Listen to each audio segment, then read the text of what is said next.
عربوں میں عادت تھی کہ جب اطلاع ملتی تھی نا کہ بیٹی پیدا ہوئی ہے تو خوش ہونے کے بجائے چہرے پہ سیاہی آ جاتی تھی, سارا دن چہرہ سیاہ رہتا تھا. یہ کیا ہو گیا؟ ان کے ہاں بیٹیوں کا یہ مقام تھا. یتوارا من القوم من سوء ما بشر بی, فرمایا جو اسے خوشخبری دی گئی ہے نا بچی کی, اس کی برائی کا اس کے چہرے پہ ایسا اثر, اور وہ اتنی ذلت محسوس کرتا تھا کہ یتوارا من القوم, سارا دن اپنی قوم سے منہ چھپاتا تھا, سارا دن اپنی قوم سے منہ چھپاتا تھا.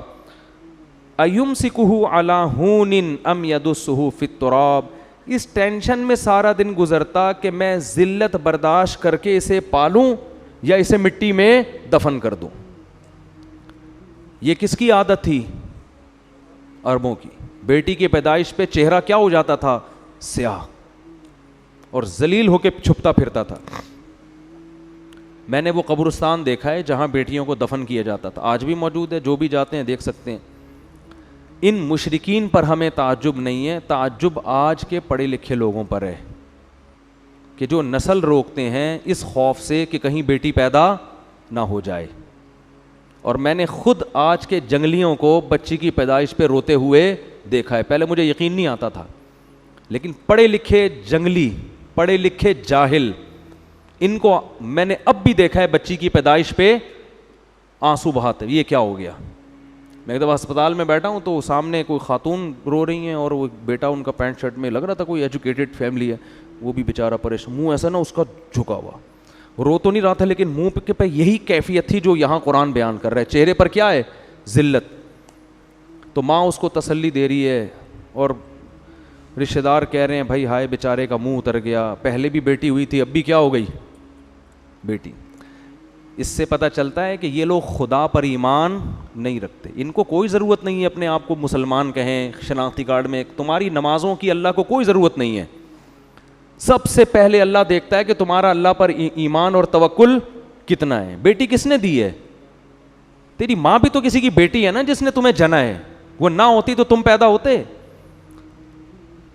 تو یہ بڑی جب اللہ ختم نہ آپ کی ڈکشنری سے, تو پھر بہت بڑی درندے بنو گے, بتا دوں, بہت بڑی درندے. وہی ہوگا کہ جانوروں کے تو حقوق ہوں گے, انسانوں کے حقوق نہیں ہوں گے. بلیوں کے حقوق ہیں, ماں باپ کے حقوق نہیں ہیں. آج کل دوستوں کو پالا جا رہا ہے. ایئر ہوسٹس کے حقوق جانتے ہیں. بیٹی پہ اپنی اولاد پیدا ہو رہی ہے اور اس گدھے کا منہ سوج رہا ہے. مجھے تو دل چاہ رہا تھا میں رکھ کے اس کے گدھے کو ماروں کھینچ کھینچ کے. بے غیرت آدمی, تو پڑھا لکھا ہے, تجھے شرم, تو خدا پر ایمان نہیں ہے کیا؟ تو یہ لڑکی, یہ اللہ کی مخلوق پہلے ہے, بے غیرت تیری بیٹی یہ بعد میں ہے. یہ اللہ نے اپنی مخلوق کو پیدا کیا ہے, اس کا نظام ہے, ہمیشہ سے پیدا ہو رہی ہیں اور قیامت تک ہوتی رہیں گی. اور تجھے اتنی شرم نہیں آتی کہ جس خدا نے تجھے پال پوس کے جوان کیا, اس بیٹی کا رزق بھی وہ تجھے دے گا. تیری بیوی کی چھاتیوں میں دودھ پیدا کیا اس نے اس بچی کی پیدائش پر, یہ بتانے کے لیے کہ اس کو بھی میں ہی کھلاؤں گا جیسے بیٹے کو میں کھلاتا ہوں. تو بے شرمی کی انتہا ہے, بے غیرتی کی انتہا ہے. اور یہ ہیں پڑھے لکھے, یہ کیا کہلاتے ہیں؟ پڑھے لکھے لوگ. جہالت ہے یہ. ہمارے نبی صلی اللہ علیہ وسلم نے اس ماحول میں آنکھ کھولی ہے کو زندہ دفن کیا جا رہا ہے, اور قرآن کیفیت بیان کر رہا ہے, یتوارا من القوم من سوء ما بشر بہ, کہ سارا دن اس کا چہرہ سیاہ رہتا تھا. لیکن آپ صلی اللہ علیہ وسلم نے کتنی محبت دی بیٹی کو. نماز میں اپنی بیٹی کو نواسی کو کندھے پہ اٹھا کے 4 رکعتیں آپ نے ظہر کی پڑھائی ہیں. حالانکہ بچوں کو کندھے پہ بٹھا کے نماز پڑھنا سنت عمل عام معمول نہیں ہے. آپ نواسی کو کندھے پہ اٹھا کے 4 رکعتیں پڑھائی ہیں. جب رکوع میں جاتے تو اٹھا کے نیچے کر دیتے, اور جب اگلی رکعت میں کھڑے ہوتے پھر اٹھا کے کندھے پہ بٹھا دے. اتنی محبت آپ نے اپنی کسی اولاد کو, بلکہ کسی بچے کو بھی نہیں دی ہوگی. بھائی زیادہ زیادہ اتنی محبت دے دی نا, کسی بچے کو گود میں اٹھا لیا. صحابہ کہتے ہیں ہم نماز کے انتظار میں تھے, آپ صلی اللہ علیہ وسلم جب آئے ہیں تو ہم حیران ہو گئے کہ آپ کے کندھے پہ آپ کی نواسی بیٹھی ہوئی ہے. نواسی تو تھوڑی دور ہو گئی نا, بیٹی کی بھی بیٹی ہو گئی. تو ہم حیران تھے یہ کیا ہوا بھائی. اور اسی طرح آپ نے نیت باندھ لی ہے بھائی, سید الانبیاء ہیں, اور نواسی کو کندھے پہ بٹھا کے نماز پڑھا رہے ہیں, پیچھے ابو بکر, عمر, عثمان, علی جیسے لوگ کھڑے ہوئے ہیں. اتنی مبارک محفل. اب حیران ہے صحابہ, فرماتے ہیں جب رکوع میں گئے نا تو اس کو اٹھا کے, کیونکہ گر جائے گی نا وہ, چلو اب ایک دفعہ نیچے رکھ لیا تو کافی ہے, اگلی رکعت میں کھڑے ہونے سے پہلے دوبارہ اٹھا کے کندھے پہ بٹھایا اس کو. چاروں رکعتیں اس طرح سے پڑھی ہیں. علماء کہتے ہیں اس میں حکمت یہ تھی, عربوں کے دل سے بیٹی کی نفرت کو کھرچ کھرچ کے نکالنا. اتنا پروٹوکول تو حسن حسین کو بھی نہیں دیا آپ صلی اللہ علیہ وسلم نے, ان کو بھی کندھے پہ بٹھایا ہے, خطبے میں گود میں اٹھایا ہے, نماز کندھے پہ بٹھا کے 4 رکعتیں نہیں پڑھائی ہیں. تو کیا کس مذہب سے تمہارا تعلق ہے اور تم منہ بنا رہے ہو؟ بھائی 10 بیٹیاں ہو جائیں, 15 ہو جائیں, 16 ہو جائیں, 20 ہو جائیں, کوئی بات نہیں, اللہ کی نعمت ہے, خوش ہو اللہ کے. اور اللہ بیٹا دے کے اس کو نافرمان بنا دے, تمہارے سر پہ جوتے لگا رہا ہو, وہ اچھا لگے گا پھر؟ تو جو دے رہا ہے اللہ اس پہ بولو نا بھائی, شکر ادا نہ. نسل روکو اس نیت سے کہ میرے 6 بیٹیاں ہو گئی ہیں, 7ویں بھی کہیں بیٹی نہ ہو جائے. بعض لوگ کیا کرتے ہیں, بیٹا ہو گیا تو نسل روکتے ہیں کہ بس اب نہیں چاہیے, بیٹی ہو گئی تو بیٹے کی لالچ میں نسل بڑھاتے ہیں. اس سے کیا ہو رہا ہے, جو قدرت کا ایک نظام ہے نا, لڑکے اور لڑکی کا جو ریشو ہونا چاہیے, گروتھ ریشو, وہ کیا ہو رہا ہے, خراب. جن کے لڑکیاں ہو رہی ہیں وہ لڑکے کی لالچ میں ہونے دے رہے ہیں, جو لڑکے ہو گئے تو 1-2 کے بعد بریک لگا دی. او بھائی غیر مسلموں پہ یہ چیزیں سوٹ کرتی ہیں.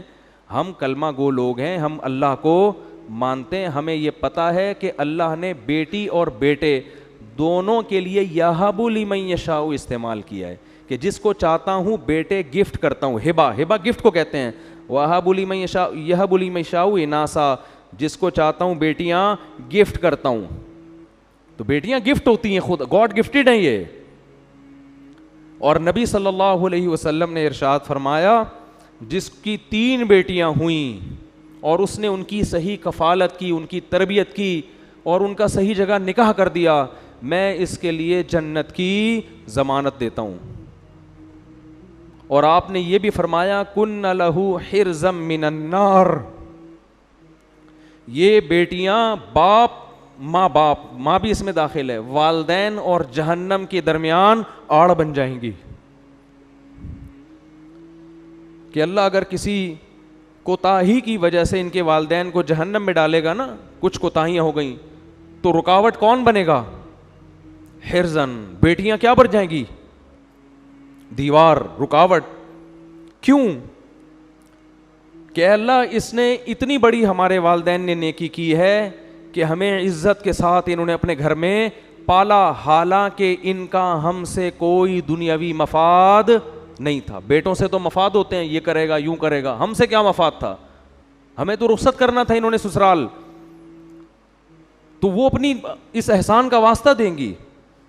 تو صحابہ تو بیٹیوں پہ خوش ہوتے تھے بھائی, پتہ نہیں کس کا کہاں سے, یہ کون سی قوم سے کون سے ڈرامے دیکھ رہے ہیں, کون سے فلمیں دیکھ رہے ہیں, کون سے کیا دیکھ رہے ہیں جس کی وجہ سے یہ نحوست تو ہو رہا ہے. وہ ترس کھا رہے ہوتے ہیں لوگ, کسی کی تیسری بچی ہو جائے نا ترس کھا رہے ہوتے ہیں.